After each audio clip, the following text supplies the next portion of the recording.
বাসার মেয়েদের স্বর্ণ একত্র করলে নেশাব পূর্ণ হয়, একত্র না করলে হয় না, এক্ষেত্রে করণীয় কি? মায়ের কথা 3 ভরি আছে, মেয়ের একজনের 4 ভরি আছে, আরেক মেয়ের 2 ভরি আছে, পৃথকভাবে কারোরই 7.5 ভরি নাই, অর্থাৎ নেশাব পরিমাণ নাই, কিন্তু সবগুলো একত্র করলে নেশাব ক্রস করে যায়। তাহলে কি একত্র করে জাকাত দিতে হবে? স্ত্রীর গহনার জাকাত কে দিবেন? ব্যবহৃত স্বর্ণের জাকাত দিতে হবে কিনা? ভাই বোনকে জাকাত দেওয়া যাবে কিনা? ঋণগ্রস্ত ব্যক্তির জাকাতের বিধান কি? পাওনা টাকার জাকাত কে দিবে? অর্থাৎ আমি কারোর কাছ থেকে হয়তো আমার টাকা পাওনা আছে, আমি তাকে লোন দিয়েছি, তাহলে আমার লোনের টাকাটার জাকাত যিনি লোন নিয়েছেন পাওনাদার দেনাদার তিনি দিবেন, নাকি আমি পাওনাদার হিসাবে আমি দেব? শিশুদের সম্পদের জাকাত দিতে হবে কিনা? আসার মেয়েদের স্বর্ণ একত্র করলে নেশাব পূর্ণ হয়, একত্র না করলে হয় না, এক্ষেত্রে করণীয় কি? খুব গুরুত্বপূর্ণ একটা প্রশ্ন। মায়ের কথা 3 ভরি আছে, মেয়ের একজনের 4 ভরি আছে, আরেক মেয়ের 2 ভরি আছে, পৃথকভাবে কারোরই 7.5 ভরি নাই, অর্থাৎ নেশাব পরিমাণ নাই, কিন্তু সবগুলো একত্র করলে নেশাব ক্রস করে যায়। তাহলে কি একত্র করে জাকাত দিতে হবে? উত্তর হলো না, কারণ ইসলাম প্রত্যেকটা মানুষের হিসাব আলাদা আলাদা করে রাখার জন্য বলে। যার কারণে মায়ের স্বর্ণ, মেয়ের স্বর্ণ, আরেক মেয়ের স্বর্ণ অথবা পুত্রবধূর স্বর্ণ, এগুলো প্রত্যেকটা যার যার, প্রত্যেকটা মানুষের অ্যাকাউন্ট, তার হিসাব নিকাশ সম্পূর্ণ তার। অতএব তার যদি স্বর্ণ নেশাব পরিমাণ না হয় তিনি জাকাত দিতে হবে না, আরেকজনেরটা যদি হয় তিনি দিবেন। আর যদি কারোরটাই পৃথকভাবে নেশাব পরিমাণ না হয় তাহলে কাউকেই জাকাত দিতে হবে না। স্ত্রীর গহনার জাকাত কে দিবেন? এর উত্তর হলো, স্ত্রীর গহনার জাকাত স্ত্রীকে দিতে হবে। ইসলামের দৃষ্টিতে নারীদের সম্পদের অধিকার নারীদের, সেখানে পুরুষদের কোনো অধিকার নাই, দায়ও নাই। তো স্ত্রীর সম্পদের মালিক তিনি, অধিকার সম্পন্ন তার, অতএব দায়ও তার, তিনি তার স্বর্ণের জাকাত দিবেন। অনেক সময় আমাদের অনেক মা বোনরা প্রশ্ন করেন যে আমাদের তো অনেক স্বর্ণ আছে, নগদ টাকা নেই, জাকাত দেবো কিভাবে? তো স্বর্ণ বিক্রি করে দিবেন। কথার কথা, আপনার যদি এই স্বর্ণগুলোর কোনো সার্ভিস আপনার করা লাগে, তো আপনি সার্ভিসটা কিভাবে করবেন? বছরে যদি একটা সময় যদি আপনার এটাকে সার্ভিস করা লাগতো, কথার কথা, তাহলে আপনি কিভাবে করতেন? স্বামীর কাছ থেকে চেয়ে নিতেন, ব্যবস্থা করতেন। তো এক্ষেত্রে আপনি স্বামীর কাছ থেকে চেয়ে নেবেন অথবা কিছু স্বর্ণ বিক্রি করবেন, বা যেভাবে হোক আপনাকে ব্যবস্থা করতে হবে। ইসলাম মেয়েদের হাতে কোনো টাকা থাকবে না সেটা চায় না, এই জন্যই তো মোহরের ব্যবস্থা রেখেছে, এবং আরো নানা উপায়ে মেয়েদের কাছেও টাকা থাকবে, তারা তাদের টাকা থেকে জাকাত দিবেন। হ্যাঁ, কোনো মেয়ের যদি শুধু স্বর্ণ থাকে, কোনো টাকা না থাকে, তিনি চাইলে তার স্বামী, বাবা, ভাই কারোর কাছ থেকে সহায়তা নিয়ে তার জাকাতের টাকা তাদের কাছ থেকে আদায় করে নিয়ে জাকাত দিতে পারবেন, অথবা স্বর্ণ বিক্রি করে হলেও তাকে জাকাত দিতে হবে। যেভাবে হোক স্বর্ণ, তার যদি স্বর্ণ অথবা অলংকার জাকাত দেওয়ার মতো নেশাব পরিমাণ হয়, তাহলে তাকে জাকাত দিতেই হবে, আর জাকাতটা তার জন্য দেওয়া কর্তব্য। হ্যাঁ, তার পক্ষ থেকে তার স্বামী, বাবা বা অন্য কেউ আদায় করে দিলে আদায় হয়ে যাবে, তবে শর্ত হলো তাকে বলে দিতে হবে যে তোমার স্বর্ণের জাকাত বা তোমার সম্পদের জাকাত আমি দিয়ে দিলাম। এটুকু তারা অবহিত করে দিলে জাকাত আদায় হয়ে যাবে ইনশাআল্লাহ বিদিল্লাহ। ব্যবহৃত স্বর্ণের জাকাত দিতে হবে কিনা? এর উত্তর হলো, ব্যবহৃত স্বর্ণের জাকাত দিতে হবে, এটাই হলো বিশুদ্ধ মত। যদিও বিদ্বানদের মধ্যে মত পার্থক্য রয়েছে। কোনো বিদ্বান বলেছেন যে ব্যবহৃত স্বর্ণ অলংকার যেগুলো মহিলারা ব্যবহার করার জন্য রেখেছেন, এগুলোর জাকাত দিতে হবে না। কিন্তু রাসূল করিম সাল্লাল্লাহু আলাইহি ওয়াসাল্লামের কাছে একজন মহিলা আসছেন, তার হাতে চুড়ি ছিল, তিনি বলেছেন এগুলো জাকাত দাও কিনা? তখন তিনি বলেছেন না, দেই না। তখন রাসূল করিম সাল্লাল্লাহু আলাইহি ওয়াসাল্লাম বলেছেন, তুমি কি চাও আল্লাহ সুবহানাহু ওয়া তাআলা তোমাকে জাহান্নামে 2টা চুড়ি পরাকের কারণে? এই হাদিস থেকে বোঝা যায় যে অলংকারেরও জাকাত দিতে হয়। এছাড়া সাধারণভাবে কোরআনে কারিমে স্বর্ণ এবং রূপার ক্ষেত্রে আল্লাহ সুবহানাহু ওয়া তাআলা বলেছেন, আল্লাযীনা ইয়াকনুজুনা আয-যাহাবা ওয়াল ফিদ্দাতা ওয়া লা ইউনফিকুনহা ফি সাবিলিল্লাহ, আখির আয়া।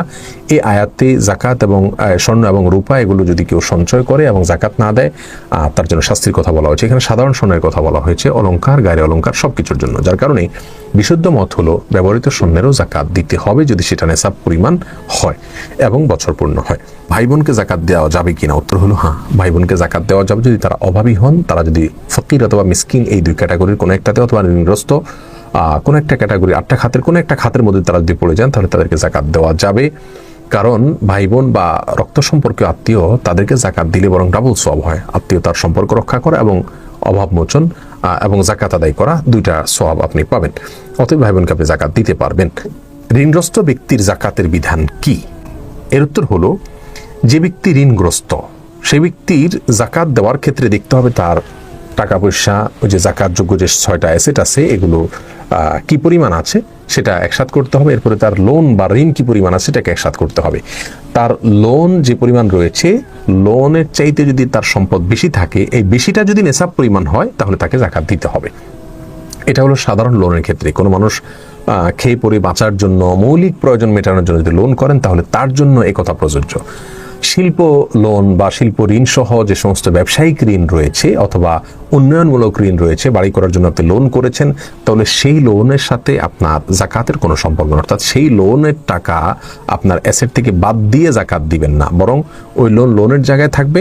আপনার পুরো সম্পদ যা রয়েছে সেটার জাকাত আপনাকে দিতে হবে। যদি সেটা জাকাত দেওয়ার মতো সম্পদ হয়, নেশাব পরিমাণ হয়, বছর পূর্ণ হয়, তাহলে জাকাত দিয়ে যেতে হবে।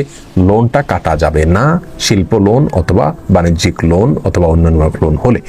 আর যদি মৌলিক চাহিদা মেটানোর জন্য শিক্ষা, চিকিৎসা, আপনি অন্ন, বস্ত্র, এরকম কোনো একান্ত প্রয়োজন মেটানোর জন্য আপনি লোন করতে হয়েছে, সেই লোনের টাকাটা আপনি বাদ দিয়ে, সেই লোনের পরিমাণ টাকা বাদ দিয়ে বাকিটুকু যদি নেশাব পরিমাণ হয় তাহলে আপনাকে জাকাত দিতে হবে। তাহলে আমরা জানলাম ঋণগ্রস্ত ব্যক্তির জাকাত কিভাবে দিবেন।